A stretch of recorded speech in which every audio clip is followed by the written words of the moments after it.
In 1994, a virtual reality company called Worlds Incorporated released their crowning achievement, an internet-connected virtual space that aimed to make Neil Stephenson's cyberpunk metaverse a reality. This software, titled WorldsChat, allowed players to explore a galaxy of 3D environments using personalized avatars and converse with each other using a text-based chat client.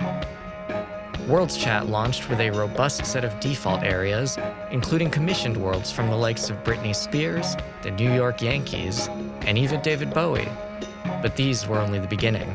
Players were given a rudimentary 3D modeling tool called the Shaper that they could use to create their own environments from scratch and connect them to the existing ones.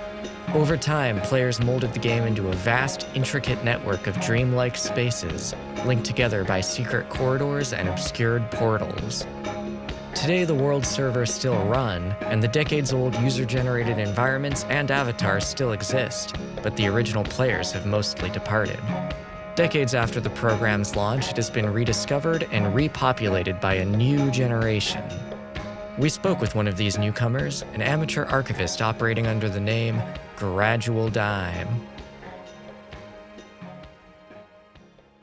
My name's Isaac Thacker. On Worlds and most of the internet, I'm Gradual Dime. Outside of archiving Worlds, you usually find me with a shovel in my hand or pouring cement foundations.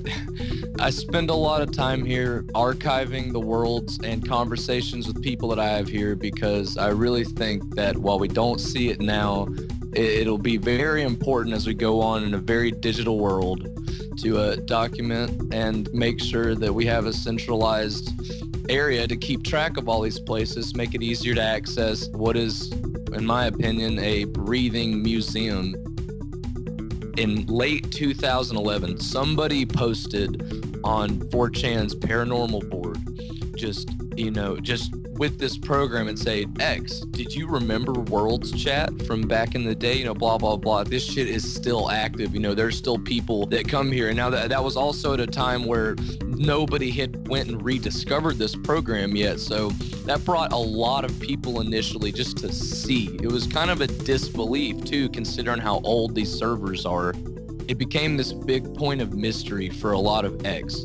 Now, I came into the program really late 2011, and it was still had the same vibe about it. Really, it was just surrounded in urban myth.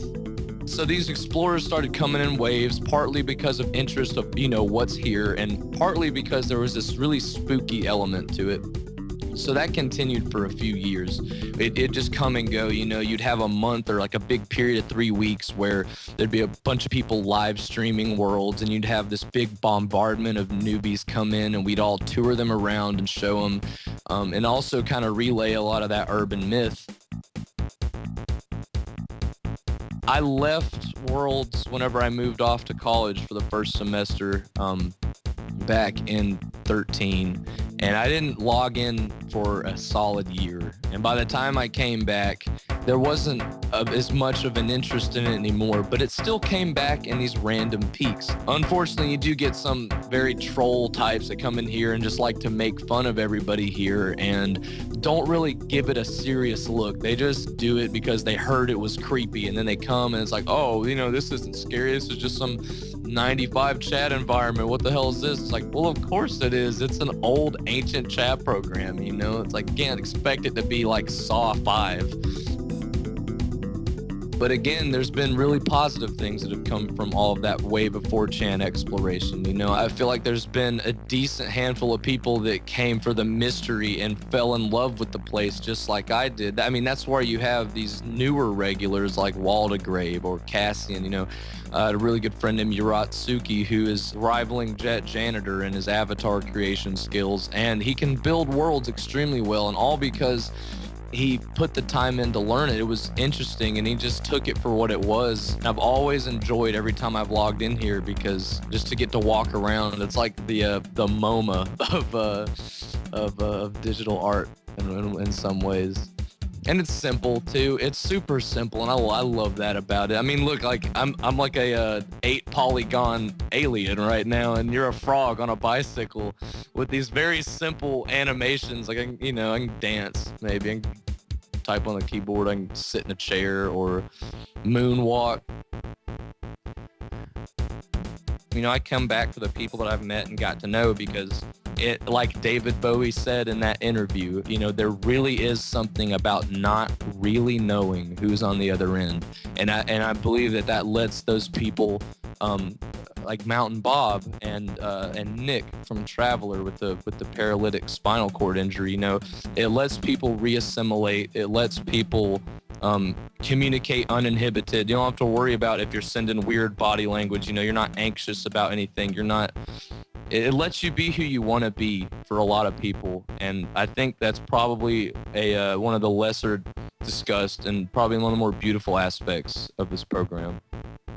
And I'll be completely honest, like, I've had conversations on here I would not have on Facebook. I would not have even in a private message on any social networking.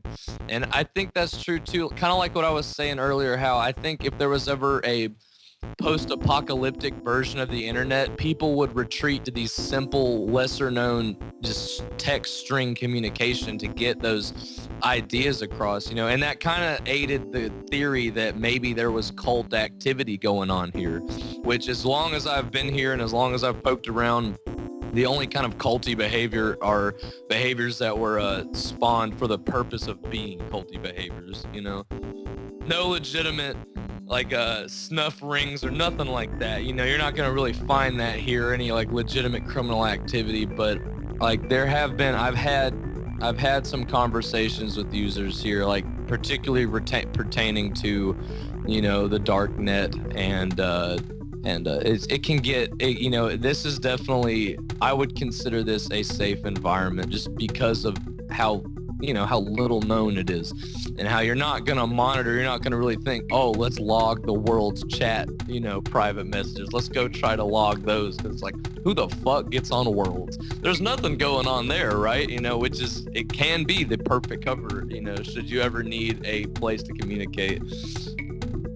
The place I'm about to take you to is called Aces and Eights, and it's also known as Polymatrix. It's one of the most expansive worlds in the custom world arena, and is probably the most well-known custom environment. It's always screenshotted on the forums. You know, when people explore, everybody has came across this room. And so let me head on over there, and let's see, we'll get weird for a second.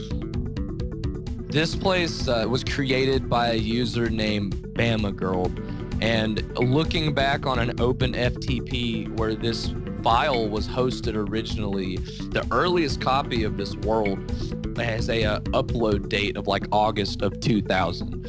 So we are in a 15-year-old digital environment as it stands. And again, it is very, very expansive. Right, if you'll follow me through here, I'm going to go into this spacey area. This was the very first place I was shown as a new user. A user named Monopool actually showed me this area. I ran into him out of coincidence in a non-default area, and he showed me this, and this is probably what made me fall in love with Worlds, was this one space right here.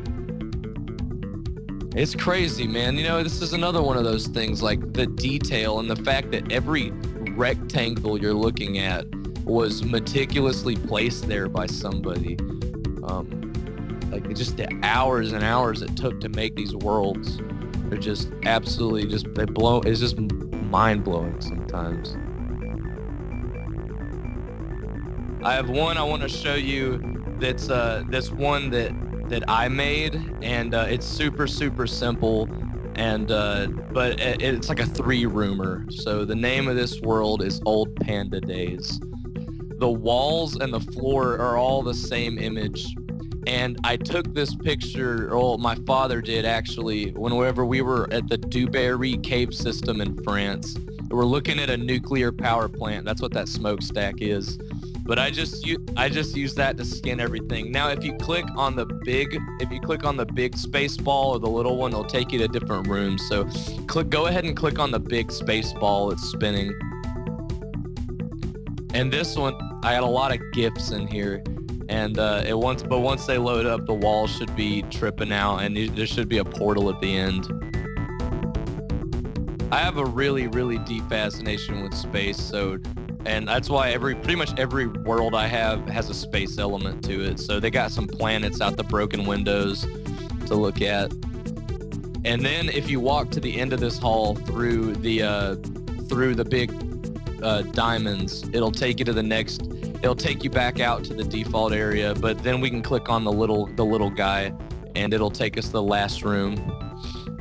And I just like making worlds and having that abstract. That's why I haven't really made a lot of big, deep running worlds yet. Is I generally get lost in making really abstract rooms, and I just like, it's almost like little art projects.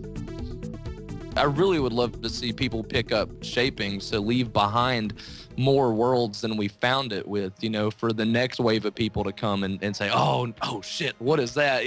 Like, come check everything out. That's another reason why I keep coming back here. Like, you always find some new purpose or some new reason to keep this place alive, or at the very least documented. People need to know that this place exists, and that these type of communities exist and did exist. And I think it'll be really important to document these conversations with these people in the areas that they've created over the years, because I think we run the risk of forgetting where we came from and how simple the ones and zeros used to be.